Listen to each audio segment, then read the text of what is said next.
Alafia, I'm Dr. Gloria Lattimore Peace, host and producer of the OmniU H3O show. And I'm here with my sisters, and we are going to have this conversation. And the title of the conversation is Chastising Our Children, Sparing the Rod. And that's a question mark at the end of that part of the title. I want to introduce my guest, and then I want to have this lively, vivid conversation with these lively, vivid sisters. Asadah Kirkland, who is the author of the book called Beating Black Kids, and I'm going to beat her up about that. And then Naimah Latif, who is the producer of the Feminine Solution. She's a producer down here at CAN TV, and she is an all-around communicator, always somewhere. And the reason I'm beating up everybody is because I've beat up Naimah. Naimah was supposed to be on this show years ago, and she missed her appointment. Yes. So I guess I can't beat up people who finally kept their word. I'm happy to see you. I'm happy to see you. But I want to beat you up, Asadah, because I want you to not use kids. I know. I really think that calling our children baby goats is not a good way to start. But I know that most people refer to our children as kids. And so you're trying to get their attention, and you're trying to deliver a message. And so I'm going to be kind and let you deliver your message. You don't have to be kind, Mama. I can have it. You could come beat me up. Come on. I can have it. Just kids in general, because being in a culture, you already know the feeling about the word kids. You already know yes, a kid is a baby goat. Definitely if you deal with the Nation of Islam on any level, you just don't use that word to refer to our children. But my choice in saying beating black kids, because somebody even said, how come you use black instead of African American? This is not about being proper. That's the point. Is that what we're doing to our children, that's how we treat them. This is how they're being treated, like a kid. Not as a child, not as something you love and nurture. They're being treated like kids, beating black kids, real frank, because this act that we are performing with our children, it warrants that type of title. And that's why it is what it is. All right, I accept that. That sounds perfectly logical. Thank you, ma'am. And it fits exactly right. Now, you had Asadah on your Feminine Solution radio show. The Female Solution, same title as the Female Solution. And one of our callers made that observation as well about the baby goats. And I said, well, of course we understand that culturally, our language means what we have defined it to mean, and so the word kids in our minds, it means young person, it means young adult, everybody up to the age 18 or whatever age it is that we've chosen to mark adulthood, but it kind of covers child and youth for us in our minds, so I understood the intention of that.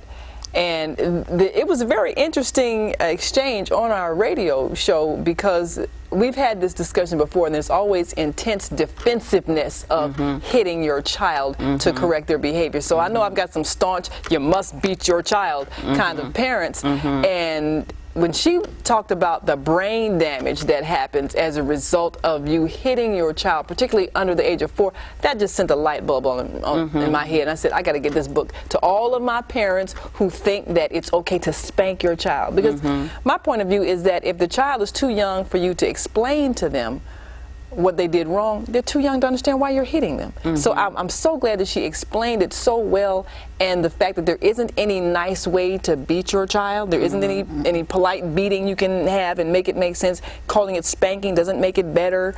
People say, well, I only had to spank my child once. Why did you have to? Because, as she said, you don't have the skills to know how to raise them without violence. And one of the things we stress in the radio show, The Female Solution, as well as in the book, is changing the way we're going to raise the next generation. We have to acknowledge the mistakes we made. We infuse the violence in our children. We have to do something different as women from the moment of conception if we're going to not have the kind of angry, violent children that we have created. Sure.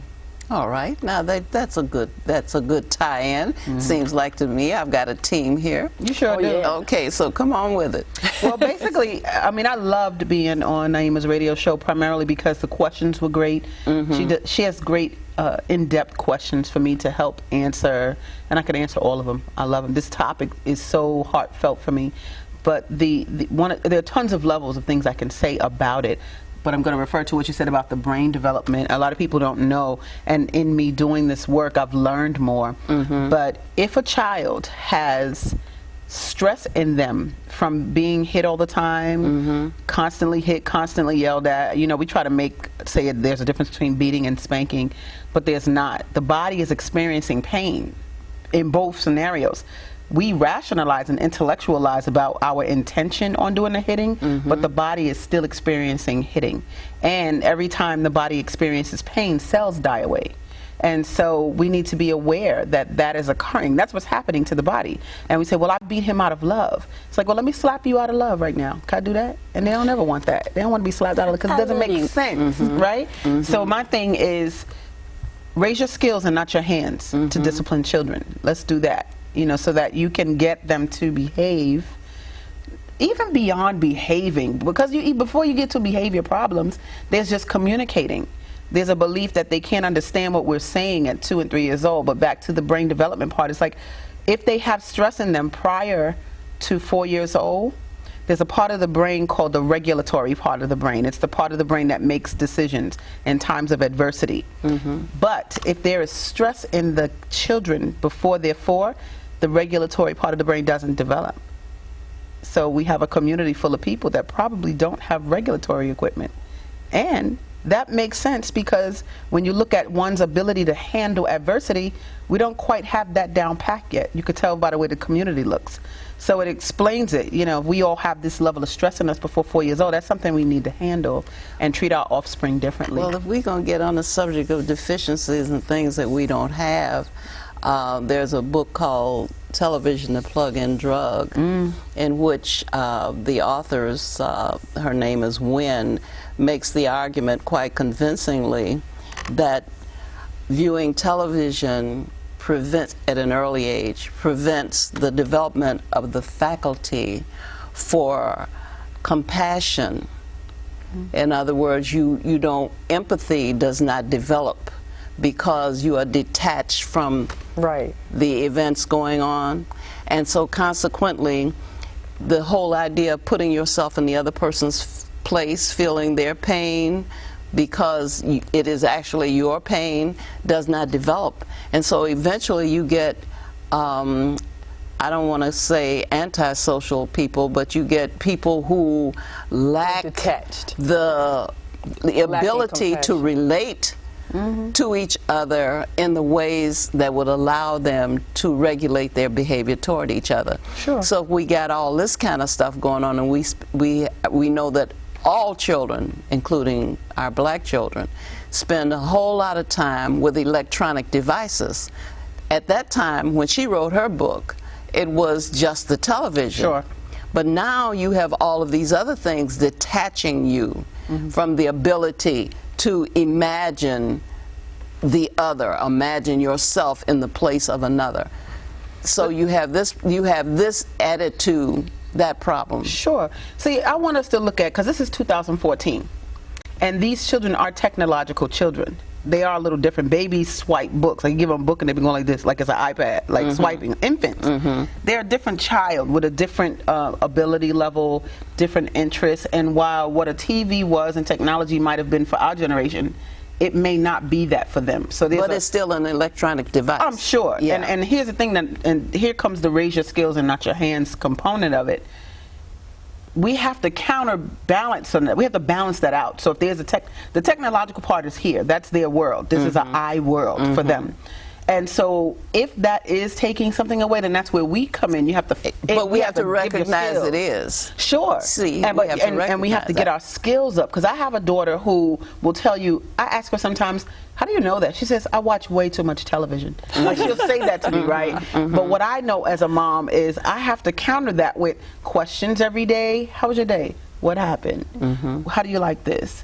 Give her some choices. Like there's an interchange that takes place between her and her mom to where she can develop conversations, start conversations, initiate dialogue. Like she has these skills to where other people won't balance it out. So when you look at this whole component that I look at for adults, of raising your skills, it involves that stuff. And if you're engaged with your child from Jump Street, then you won't have a lot of these problems. They won't even have a full interest in having something, because TV goes like this, in, and there's no going out, and that's where we have to balance it out. And that's why, you know, what she's talking about, even at that young age, before children develop the ability to express their thoughts, if you're inflicting pain on them, then you're also damaging their ability to trust you, to even talk to you. And in our book, we start out the first introduction, the scene of a 4-year-old being beaten by an angry mother. And too much of our so-called punishment is really our expression of frustration. We talk about the whole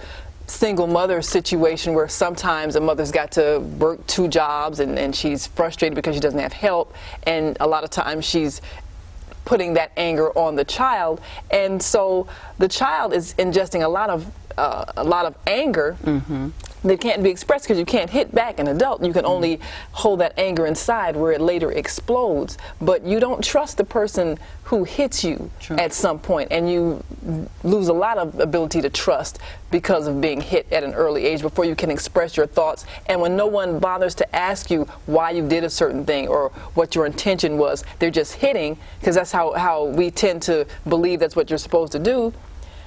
Then you don't even develop the ability to communicate, and that's what's happening to our children. So couple that with giving them an electronic device so that they can be babysat by a TV or an Xbox or whatever. Or detach themselves from the human community. And that's what is happening. So you've got that, the lack of parents that will interact and talk to them. How was your day?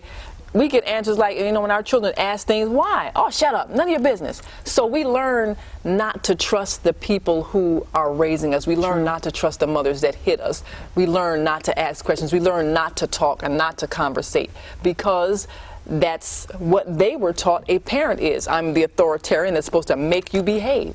So we start out with that kind of broken relationship, and then we're given a mechanical device that gives us our information. And after that happens, we do become lacking in compassion. And then you've got electronic devices that encourage violence. You've got the games and so forth. Yeah, oh, that's deep. All of that. So that translates into young people who can then take a gun and shoot somebody, and they see it like a video game. That's what's happened. Well, you know, I'm not going to take a for or against thing.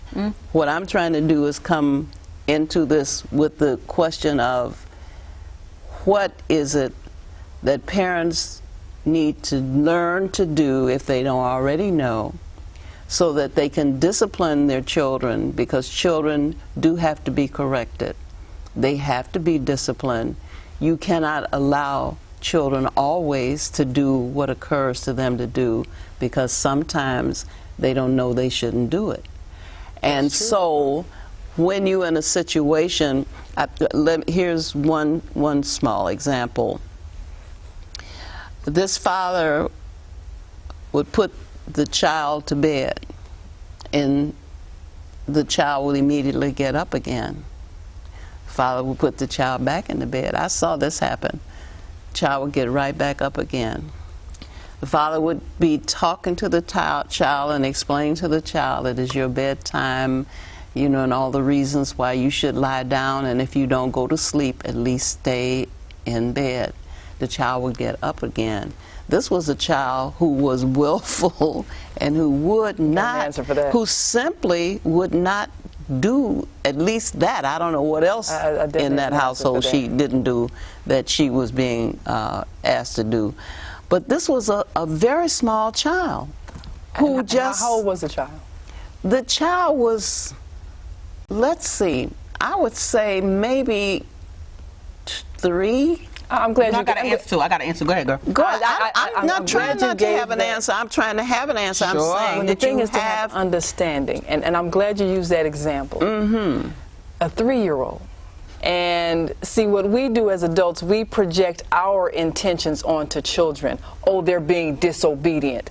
they're being disrespectful. This is a child who wants to spend time with their parents. This is a child who is needing the attention, and it might even be a child that's afraid of the dark. Who was trying to need to be in bed. Well, yeah, the child needs to be in bed, and this is what a parent has to do. See, and see, parents, and there are a lot of different reasons why a child might not go to bed at the time you think they need to go to bed, because we tend to set their body clock in the womb by our hours, and when a mother stays up, you know, till 11, 12 o'clock at night, you've set that body clock for your child, number one. But also, you have to set a home environment that means it's time for bed. Now, if I'm telling my 3-year-old to go to bed, but then I still got the lights on and TV on in another room, yeah, they're going to get up because they want to spend time with me. And I'm not saying it's bedtime for me. I'm saying it's bedtime for you. But if I want to get you into the habit of going to bed, then the whole house goes to bed at that time. Even if I get up later on, I got to get your body clock into the habit of going to bed at that time. So just telling you to do it and then explaining it and then labeling you disobedient because you got up, I'm not understanding why you're getting up. It could be several things, and one of the main things when you're that age sometimes is fear of the dark and fear of being alone, and so that's probably the main reason why the child got up. Can I also say that, because that is one scenario, but for me, as soon as you said it, if the child kept coming back out, I would have just picked the child up and said, come on, sit up here. Sat the child on my lap and let them sit there, rock my knee, because you know every time you're in the car, the train, or whatever, that movement just makes you fall asleep, and I'd have just rocked them to sleep, right on my chest, and let them go to sleep, and then when they fell asleep, took them back to the room. Well, unfortunately, this father just thought that if you tell a child it's time for you to go to bed, and took the child and tucked the child in the bed, that was supposed to be the end of it, and it was a continuous. I wasn't there long enough to see how long it lasted, but it lasted way longer than I would have wanted it to last. It's not effective. I got a question for you also. Did the father ever ask, why do you keep getting up? Did they ever? I don't know that he did, but I wasn't there. Like I said, I was there long enough to see that this child was not going to be in that bed because the child kept getting out of it. Old school would have said, okay, I'm going to give you a good beating if you don't stay in that bed, and that might work, well, but it still doesn't address. I think this father was never going to hit this child. Which is good. But I've seen that. Yeah. I've seen that same scenario, and I've seen the beating that resulted when the child got back up. But the reality is that the child's getting up for a reason. Right. What the reason is the parent's job to find out. But if they want the child to fall asleep, then you use your wisdom on how to get a child to go to sleep. Okay, well let me just take this one more decade or two till you get to the point at which the child will not do what the teacher says, and will not do the classwork, will not do the homework, and it's still not doing what people are telling to do her or asking her or even maybe demanding that she do. Well, that's the thing. And that lasted until years later. That same kind of I don't know what I'm going to do with this child, But they didn't. This was not a child who was beaten. This was not a child who was ever corporally punished. Which is but fine. Just the same. I think that somewhere along the line, your children have to be taught to obey you. You said the key word, taught. Yeah, and they that's have what to people be don't taught to obey you, because you cannot have children who are doing as they please, especially when the choices they make are not wise choices. So somewhere along the line, there has to be some sort of bonding, teaching has to occur, or some sort of understanding or something, agreement made between you and your children that you are taking care of them and you want them to be well and healthy and so forth, but you also expect them to do the things that you ask them to do. Well, see, this is the thing, and I use several examples in the Female Solution of mothers in the animal kingdom training and teaching their children how to do things. We think if we tell our child something, then we've taught them. You have to show them, you have to demonstrate, and then you have to let them do it so that you can see that they learned from your example. That's what we're not doing as parents. We're getting frustrated because we have this idea that we're supposed to make our child obey. Well, the child is born with a free will, and they come here with curiosity to learn. So we have to guide them in the learning process so that they make the choices to do what is correct because they understand. And because we don't understand how to teach as parents, we get frustrated, and then we punish the child for not obeying when we never taught the child why they're doing what they're doing or even how to do what we're asking them to do. And so when we learn how to teach, then our children will do as asked because we have shown them how. And this is something that a lot of teachers in classrooms miss. They say, well, I told them this, I taught them this, how come they're not doing this? Well, if they didn't learn it, if they're not doing it, then that means you might have meant to teach them, but they didn't learn it. Therefore, you can't punish someone for something that they didn't learn. We have to improve our skills in teaching. I want to just take the baton. Give me the baton on the There teaching. you Give go. me the baton. That's you. Okay, so I'm going to take the baton on the teaching because the issue of disciplining children, we misconstrue the definition of discipline, because when you take the etymology of discipline, disciplina, it's Latin root. Learning. Means to learn, means to teach. It's the same as disciple. And so when we talk about disciplining our children, it's about teaching them. It's not about hitting them. That is a slave definition, because they would show other slaves, I'm going to discipline you like they would do animals, you know, and we took that to mean, well, I got to discipline my child. It doesn't mean you got to hit your children. Where do we get that from? That's not what the definition of discipline is. And so it means that we have to improve. Where did we get that from? Being slaves. Right. Being slaves, and somebody beat you, say, I got to discipline you. I'm going to discipline you in front of the other people. And so the definition of discipline to mean to hit someone comes from a slave experience. And I need us in 2014 to get up out of that, because there's too many movements that have taken place to get us out of that. We're not supposed to be thinking that way or treating our offspring in this manner. So the thing is to teach. People say, well, my child, you know, they put I got to hit them if they put a metal thing in the socket. And then I'm like, well, why don't you teach about the socket, which they really don't do. At 2 years old, 2.5 years old, I took my daughter to the socket. Sockets are on their level, their height. It makes sense that they would go to it because they see you plug in your charger. But you childproof. Can't you childproof? Sure, you childproof. And that's another wise thing to do. But childproof is prevention. That's something you do as a smart adult. But the curiosity to touch an outlet is real, because they see their mamas and papas plug in chargers, plug in vacuum cleaners, plug in anything, and they see that when you do this thing in the wall, something comes on.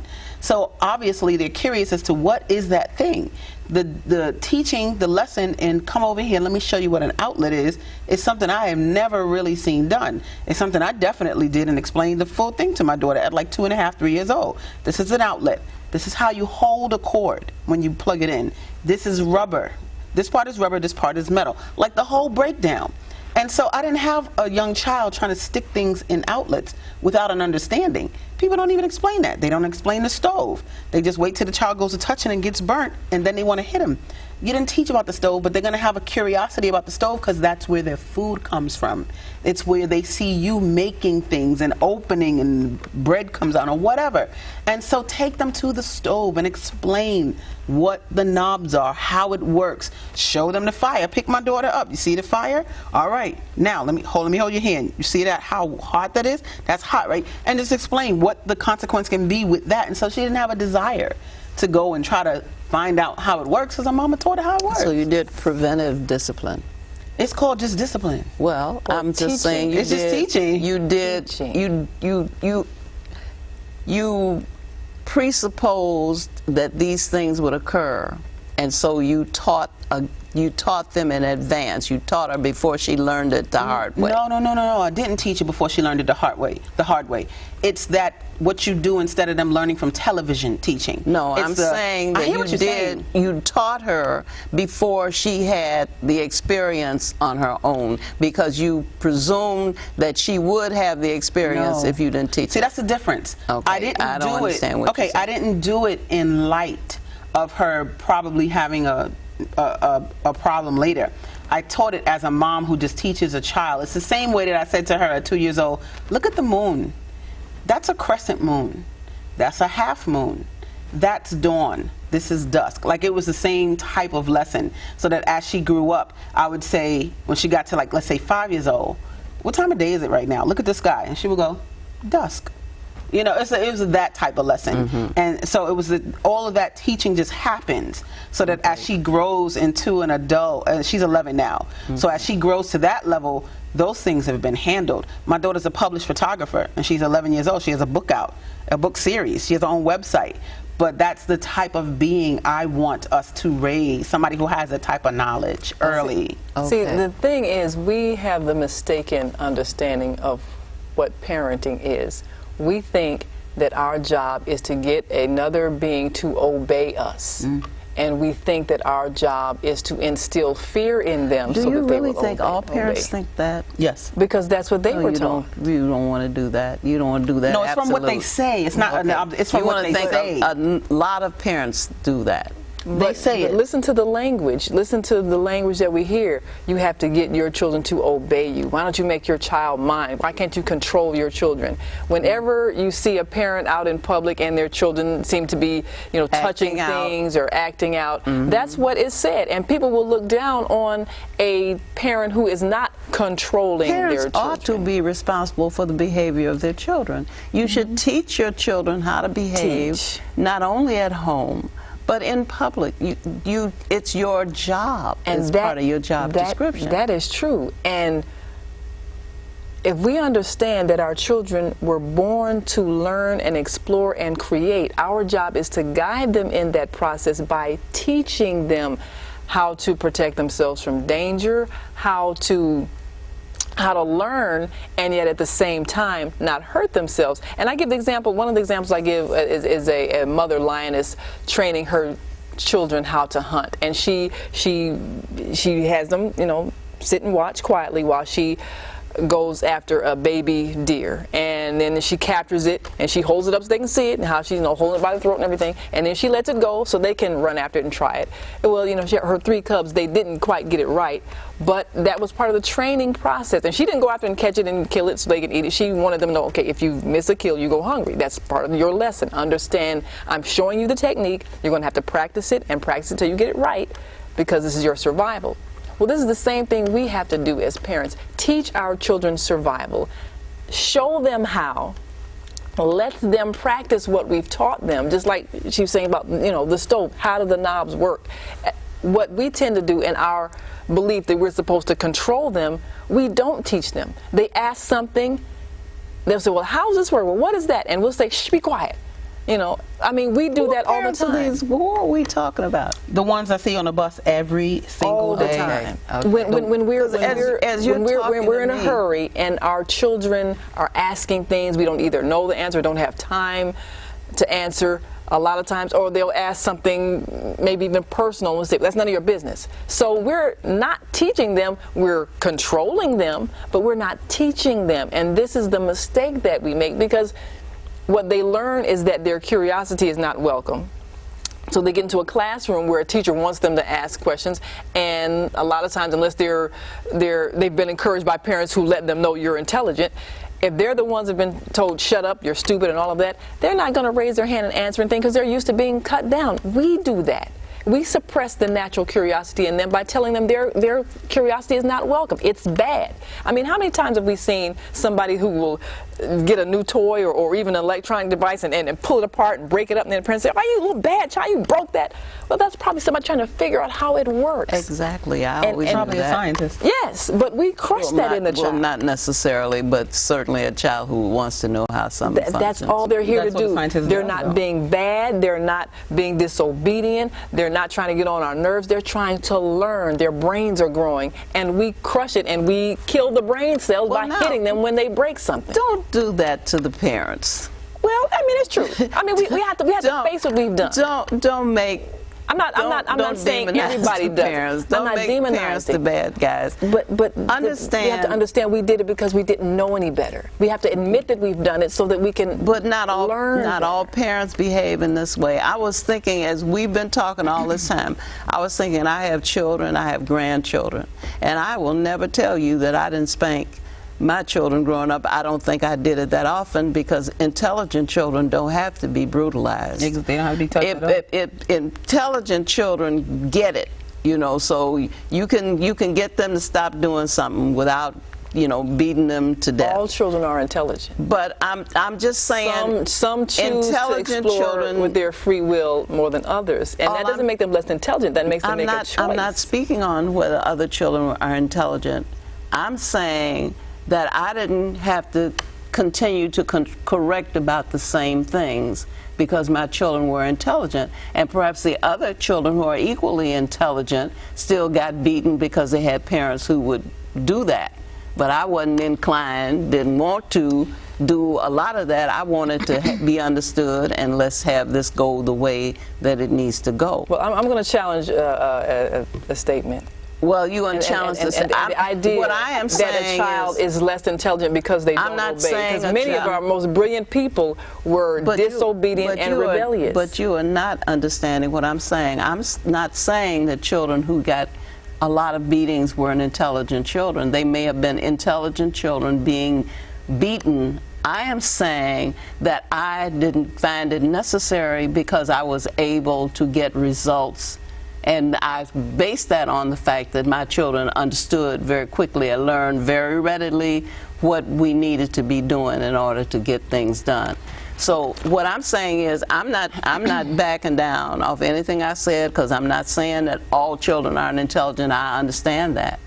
But I'm saying that if you keep repeating behavior that gets you violently treated, perhaps you're not thinking, or perhaps there is something going on that is preventing you from protecting yourself from being violated. Well, now that's all I want to say about that. But what I'm actually trying to get to is I'm not going to say that I didn't spank my children. That's the point that I wanted to make. I can tell you did.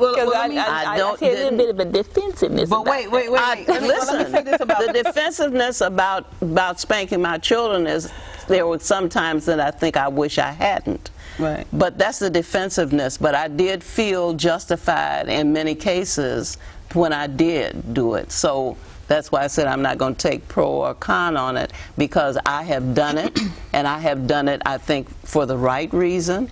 And you say there's no right reason. Let me ask you, what is the right reason? The right reason, if a child is endangering their own welfare, and in order to make certain that they will not repeat that, you will do something drastic, because you don't want a child to destroy himself because you didn't correct him and didn't do it forcefully. Now, for me, that's a right reason. See, the child but feels see, more for you, there's no for you, there's no good reason. Ever. I think we need to, and I'm not talking about beating. I'm not talking about beating people with objects and all this kind of stuff. I'm not talking about that. But I am talking about administering sufficient force for you to understand that this must not be done and must not be repeated, because this is dangerous behavior. Well, let me just say this, because we have constant conversations with our children about not doing things dangerously or consequences, and the quality of the conversations that we have with our children from day one to me need to change. They need to be enhanced, because I often say we teach our children to take authority, but we do not teach them on how to be authorities. And so we have children that are coming up in the world without the knowledge on how to be authorities of things. People say, I'm not going to negotiate with no child. And I'm like, great, then your child will not know how to negotiate in life. And so they will take minimum wage versus telling them, no, I'm worth 70 grand to start. So you have to teach them how to negotiate. It's like the quality of conversation that we have with them needs we need to twist on that, because, like, let's say again, my daughter, her name is Patience, and Patience doesn't always do things that I like. I'm a big fan of hers, though, very big fan. That's the one thing. We're not fan. We don't really we don't show our admiration a lot of times for our children. We do tell them what to do. We do tell them what not to do. We do, but you remember Charlie Brown's teacher, right? And what she sounded like. Do you remember that? Well, she sounded like this. When you look at Charlie Brown, the cartoon, there's only one adult in it, and she's the teacher, but she never says a word. She always says That's usually what we sound like to children, and that's why that cartoon is like that. And so my thing is, well, what do you do so that you don't sound like that to children? And I know, or I can tell when I'm sounding like that to my daughter. And so I say to myself, let me flip this a little bit in a way that she can hear me. She's tuned you out? I can tell when she's tuning me out. Okay. So I know, so I don't go, girl, you listening to me? Like, I don't do that. I do something to change it so that she does listen to me. Like, what can I do so that I'm interesting to her? Because as an adult, if you start zoning out right now talking to me, I'm not going to say, are you listening to me? You know, I'm going to just find a way to make it so that you are paying attention to me and I'm interesting to you. You need to be interested in what I'm saying. And so just the quality of conversation with them needs to change. And the quality of conversation I have with my daughter, for her to tell a young boy at 7 years old or be asked in the class, who's your best friend? And she tells the class, my mother. I wasn't there to say me. Like, she said that as a young girl to her class. Now, what warranted that for her to feel like her best friend is her mom? Some people say, I'm not my child's friend. But if you look up friend in the dictionary, you definitely want to be your child's friend. It says things like ally, somebody that you're close to and trust, someone who supports you. Like, it's a definite, like, you definitely want to be their friend. We're not talking about being a buddy, going to the club and stuff. We're not talking about that. But somebody that you trust. And the whole thing about hitting is that generally, people that hit you or bring you pain, you don't trust. Right. If I was to if I was to strike you right now, you would say, security, get her out of, it would be a thing. But to trust me, you usually trust people that you admire. And so I wrote something called the Parental Code of Ethics. And my favorite line in that, it's on my website too, but it's called the Parental Code of Ethics. And my favorite line is, I will only seek excellence in my child if I am excellent myself. And so my daughter's excellence comes from the excellence of her mom. I have to work on myself to be extremely excellent. Am I excellent all the time? No, I'm not. And she has held me accountable. I speak to young people on the bus all the time and help them get orders. So I'm telling some guys in the back of the bus in New York City to stop cursing. I don't say it loud, but I go, stop cursing, And so the guy hears me and he tells his friends. And so my daughter looks at me and she goes, I said, what'd you say? She said, you're a hypocrite. And I'm like, how could you say that? Because you curse. She said, how could you say that? And she said, because you curse. I said, oh no, but I do it at home. She said, no, but you do it in front of me. Ooh. Oh. And I said, oh. But that's what you want. You want to teach your children so they teach it back to you. Yeah, and then I need that caliber of a young person. Like, I need that caliber of a person coming into the world. Her teacher, she was telling a teacher, my grandma's house, I'm going to my grandma's house, and she has cable in my room with the microwave for my popcorn, and I'm going to be there. And so the teacher said, oh, you're spoiled. And my daughter said, no, I'm highly loved. There's a difference. Oh, nice. Okay. When she came back and told me, I said, oh, nice. Nice, mommy, you told her that? It wasn't like, who you talking to? Did you talk to? No, she just corrected her. No, I'm not spoiled, I'm highly loved. Because my daughter knows that something that's spoiled means rotten and putrid. And she could never be that. So you just want to let this lady know, no, I'm highly loved, boo. We got that stuff in my room because my mama loves me. I'm trying to think of who I could tell this to, because I know I have young family members and I have friends who have, children who are young enough to be profiting by this book. I don't know anybody that beats their children, though. Well, see, the thing is, and I'm trying to figure out, that's fortunate. Is that because they don't do it in company, they do it in public, or because they don't do it? Because as I'm sitting here talking to you, I'm trying to think of all of these people with these democratic households where the children get to choose what meals, what's going to be, what's for dinner, what's where we going on vacation, where get to sit and help make what's called family decisions. And I don't hear anybody. I hear people having privileges taken away. Like the computer was shut down, the cell phone was shut down, the car keys were taken. I don't hear anybody talking about beating up anybody. Well, your associates are of the enlightened community. I'm not talking about enlightened people. I'm just saying how many people. I'm trying to think of. I know I've seen public displays of anger and violence toward children. I have seen that. I've been in the supermarket, I've been on the bus, I've been in public places, and I've seen that. But that's the exception to the rule. Let me ask you as this I see it. question, because most people, when you talk about beating your children, they don't think in their minds the little swat they hit on the behind. They don't see that as a beating. They say, well, I might have spanked them when they were little.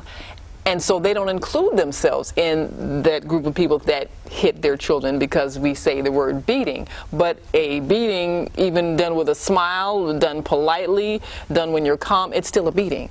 And that's what a lot of people who believe in spanking don't understand.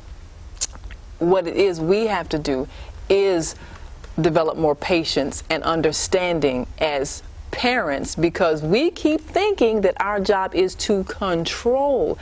All of us are born with free will, and there are some people who choose to learn lessons in a way that might be painful, but that's the choice that they needed to make for their understanding. So we do the best we can to teach. That was what I meant when I said intelligent. Well, choosing to learn lessons in ways that are not painful. Well, so if that's not the word, if that's not the word that covers it, that's what I'm saying. Some children do not choose to submit themselves to your wrath, and so they're not going to do anything in your presence. Now, they may do all the stuff that they don't do. And if they don't do things in your presence, does that mean they really learn the lesson? It's underground. And that's the point. Well, here's my thing. My issue, what I do, a lot of people think I'm a child advocate, which is cool. I support the children. But I'm more concerned about the wrath. Why does a parent have a wrath? Like, that's my issue. Because I want to help the parent not get to the wrath point. You understand? When my daughter drives me insane, I say to her, what you're doing right now is driving me insane. Get it together. Like something, and she gets the tone, right? Or she see my mouth go like this, girl. I get the tight mouth, But my daughter knows at the end of the day that her mother will never bring her pain. That to me is important, because I do need her to trust me as a source for her growing up. Yes. I need to be a resource for her. And usually you do not go to the consult of people that hurt you. That's just the bottom line. So I need her to see me as a source of consult as she grows older, because she trusts my word, or she trusts me as a person. I'm a person that she can experience nurturing from, and I am a person she can experience just good guidance from, and knowing some things she doesn't want to hear my viewpoint. Math, they do it a different way now, so when I'm showing her my old regular way and I don't know her new way, she looks at me like, okay, and she doesn't want to be bothered. I say, that's okay. All right, don't help me. And I say to her, check this out, I'm only trying to help you, but what I say is, but this is your life. Well, that's the key thing. But this is important. This is a point I want to make, because this, like you said, this new era of letting them make decisions about what to eat, where to go, See, this is a new group, hopefully, of people who will take the race to the next level, because this is an era of the inmates running the jail. That's an interesting analogy that she made. This about the kids, though. Hold on, because this generation, my daughter's name is Patience. Many of her peers have names like Blessing, Honor, Trust. It's very interesting. Faith, right? So that's that. But then they're also the generation, if they're the generation where people are giving them options to choose, that's actually a skill you need to lead, because you have to make decisions, and you have to make decisions in the best interest of the people that you serve. But that's a skill, and usually we don't give our children the option to choose. Skills. Well, we don't give them the options to choose and make decisions. I think that when children don't really know much about nutrition, to let them choose between Buffalo Wild Wings, and some other equally unnutritious thing lacking in nutrition is not teaching them how. That's your household. My daughter's a vegetarian. She's not going to choose that because she knows you don't eat dead animals. What I'm saying to you is that if you're going to allow them to participate in this democratic way of choosing, you need to be able to explain some choices Right. that are not healthy choices you need to if give it's them, in the area of nutrition. But if you're going to have them choose foods, then have them choose between two healthy foods, because of course they're not going to know those things. They're going to choose the fast food over everything else. That's not true. It's not true. But what do you make available as their choices? Yes, I can give my daughter a choice. Are you going to have a banana or are you going to have an apple? Either one, it's a piece of fruit. But if I'm going to say, well, are you going to have a bag of Flamin' Hot chips or are you going to have a banana? Well, if she chooses a Flamin' Hot chips, why did I give her that as an option? That's me. So parents... The grocery store should not be open for everything in the grocery store. But they don't want everything in the grocery store. Like when we go in the grocery store, my daughter doesn't want things that we don't eat. Like there's certain things that's not in our vocabulary. She doesn't go to the bacon aisle and go, can we get this bacon? Because we don't eat animals. Like that's not even an option. She may say, can I have these Cheetos? Because she does like cheese, but she knows that cheese makes her mucusy. And so I look at her and I go, either I'm not buying that with my money, because then you won't be able to breathe, and I'm not down with that. So I said, and she goes, well, I have money. I said, it's your life. You go ahead. So I might give her, I know Cheetos is not going to kill her, but I let her have that experience. And guess what? When that nose start running and when she start honking and I go, oh, you like that? You like that life, huh? That's that Cheetos. You like that. That feels good That's the choice you made. And then those are the consequences. You see her choose. So then later you see somebody say, you want this? And she says, does it have milk in it? No, I don't want that. Like, I don't feel like being, she goes, I don't feel like being sick. And I go, oh, great. So it's like that. It's like, but she doesn't choose things that are wildly not in her universe. Like she chooses things that are in our universe. It's just but you know what's in the average universe? It's average behavior, beating your chest. But see, that's the thing, though. But now the point that she's making, universe. But the point that she's making, that's the point about letting people intelligence. make choices among things that are not of equal value. Well, this is the point. Well, let me go back to the point that you made about intelligence. Because you love that point. I know, that's going to take, you need a whole show just on it. The thing about it is that if we understand that the people who come through us, just because they're young, doesn't mean that they are always going to be children. They're going to grow into adults. And they're in that growth process are learning, and they're going to choose how to learn. Our job is to make sure that they do learn. So now, if the only thing we can teach them is to avoid our painful punishment, then they haven't learned. What they've learned to do is avoid punishment, which means they're going to do something wrong and learn to hide it from us. That's not teaching. So it's better, even if a child learns the hard way, if after they've made a choice that was harmful, like you point out to your daughter, okay, these are the consequences of the choice that you made. And then when they reflect on it, then we know they have learned something. But if we just say, well, don't eat those Cheetos, and so they say, okay, and then, sneak and get them, and then sneak in the room and eat them, and, then they haven't learned, and then, they're sick and we don't know why. That's not teaching. So sometimes, even if we explain something, even if we show them something, and they make a choice that hurts them, as long as it does not kill them, because we do have to protect their lives, we have to point out when they have learned something and talk with them, not talk at them, so they can reflect on the experience that they've had based on the choices that they made, so that we can make sure that they learn. Just like the mother lioness teaching her children how to make that kill. Well, okay, if you don't pounce the right way, then they're going to get away. You're going to go hungry. That's what happens. So everything that we do with teaching our children has to be for the purpose of them growing and developing understanding, not obeying us, not us controlling them developing understanding. And so once we have given them understanding, that's when we as parents have taught them. And having them fear us does not give them the opportunity to learn. Fear, you can never learn when you're afraid. What you learn is avoidance. If I'm avoiding you screaming at me, if I'm avoiding you hitting me, I'm not learning wisdom or knowledge or even the ability to make good choices. I'm just learning avoidance. And we've done that too often to our children. And so as a result, they don't learn reasoning skills and decision-making skills. And they make bad choices because we didn't give them the ability to learn why, and we didn't let them experience the consequences of their choices so that they would learn how. Because it's not about us making them obey us. That's ego-driven on our, I want you to know I'm the boss.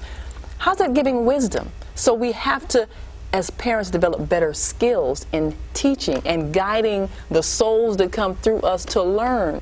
And when we do that, they become better adults. This concept, just really quick about us being average. You said your question right before that was them being this. What's the status quo usually like? Like, what's the average folk usually like? Like the kid letting them make choices between very average reality. See, my thing is when I say raise your skills and not your hands to discipline children, you hear us often say, well, I got beaten, I turned out fine, right? You hear that a lot. And my thing is that that's unacceptable, because fine means mediocre. It means average. We need to turn out excellent. We need to turn out great. And so that's what this is about to me, turning out way better than we are. We're turning out in ways that's not pushing the race forward, because our communities are still suffering. And so we need to turn out. The way you turn out great is that you don't dumb down your offspring. And when your offspring come out, you treat them as if they're going to run the future, not just as they're getting on your nerves. You have to give them things that fuel them and make them feel confident enough to run this game. And so then we're not complaining about gentrification, because they own most of the property too. But we're not teaching those games. We're teaching them how to cope, as opposed to teaching them how to feel good and confident and prideful. My daughter, yes, she's a 11-year-old published photographer. So, Dad, what's she going to be at 16? You know what I'm saying? It's like that type of thing. What's she going to be at 20? Just greater and greater and greater and greater. But that is the job of her mama. And the job of her mama to make and mold something, whether she wants to do photography or not. She has enough confidence and enough skill to do whatever she chooses in the world. And that will make for somebody who can take the race forward. That's all I'm aiming for. Say like if you're trying to teach something like your child not wasting food. Now, you know, you feed them and, you know, they half eat and throw it in the garbage. You could get mad and scream at them and say, you're so wasteful. I have to spend all this money and you're throwing away my food. And you could hit them and you could talk about them. Or you could help them understand. You could do several things. You could, and what I did with my daughter, you know, of course, I took her with my job, to my job with me. So she watched me earning money, watched me receiving money. It took her shopping, so she saw me spending that same money buying food. I also took her to some homeless places where people were living on the street and didn't have food, so she could see that there are those who are in need who don't have. And then I took her with me when we did a homeless giveaway of food and so forth, so she could learn compassion, learn to share what you have, learn not to waste what you have, learn to appreciate what you have, learn what it takes to earn the money that buys what you have. So I helped her understand, so that now what she wants, of course, is to be a part of a public health operation where she is feeding the homeless, or feeding those. And matter of fact, she ran a feeding program on the north side. She ran a food pantry for a few years. How old is your daughter? Oh, well, she'll be 25 this year. Now she's teaching English in Korea. In South Korea, she's an English teacher as part of the government's program to teach their children the language so that they can speak it without an accent. So they've hired people who are native English-speaking people, and she has a worldview of where she is in the world and how to contribute. And it comes from me taking her places. I took her to various different communities. She always interacted, always had an international focus, speaks several languages, because I took her around places and showed her things. And so when you don't stunt a child's natural curiosity, they don't fear learning. And our job as parents is to give them roots and to give them wings. You have a home base, but you can fly anywhere in the world. And that comes from not being given fear. So in seeing her develop compassion, she was involved in a lot of different refugee programs and helping people who had come here for political asylum, you know, making sure they had food to eat and showing them different services, because she understood, you know, there are people who are in need, and it's our job to show them compassion, to use our skills to do that.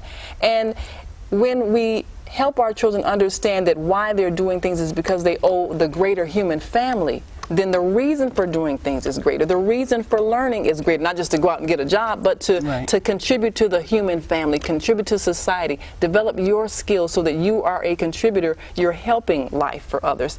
And that means having a deeper understanding. So we have to make life mean something for them, which means we have to understand it ourselves. And that means we can't raise them with fear of punishment as a motivation for what they do. It has to be with deeper understanding of why what they're doing is important. They should be inspired. There should be balance between reward and punishment. I don't think you can think in terms always that there will never be a reason why you should not have to withdraw privileges or do something to emphasize to this child that this behavior has consequences, because behavior does have consequences. Oh, it does. If you make the wrong choices, then you get some consequences that you may not necessarily desire or may have been able to avoid if you had not made the right choices. And some choices cannot be predetermined. For example, you cannot teach a child in advance not to put chewing gum in their hair, because it would never occur to you that the child would do that until you get one who does. And then you have to cut out the hair. So what do?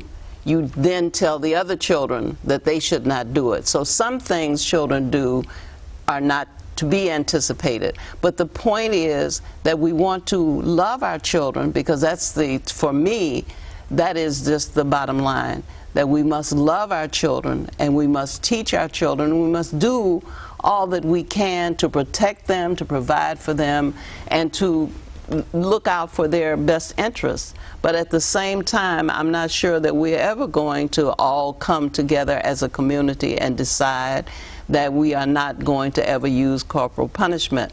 And I think if we do, it would have to be a community thing. I think you would have to have, you know, parents who belong to something together. I don't know whether it's a club or a church. Let me just tell you why it's going to change real quick. Let me just tell you why it's going to change. Delaware is the first state to make corporal punishment illegal, period. So you spank your child, you going to jail, period. That's the first state. Oh, and Lord, that's yes, scary. ma'am. That's, well, it's only scary if you look at, if your husband beats you. It was once legal for your husband to beat you. Listen, but now it's now it's illegal to beat you. When you have children who are being raised in situations where the dangers outside of the home are so much heightened, and you have a situation where you cannot discipline your children, but they can be shot down in the street. That is a dangerous situation. They can be shot down in the street because they have got them. Let me address that, because I understand what you're saying. I don't think we can do it in the minute that we have left. Saying. You may try. Girl, you need part two. But now there are you need part two. Just quickly, a community of Aboriginal people that a lady named Marla Morgan wrote a book about called Mutant Message Down Under. She spent time with them. They didn't beat their children at all. There was no violence in that community. There was only they also were not a colony.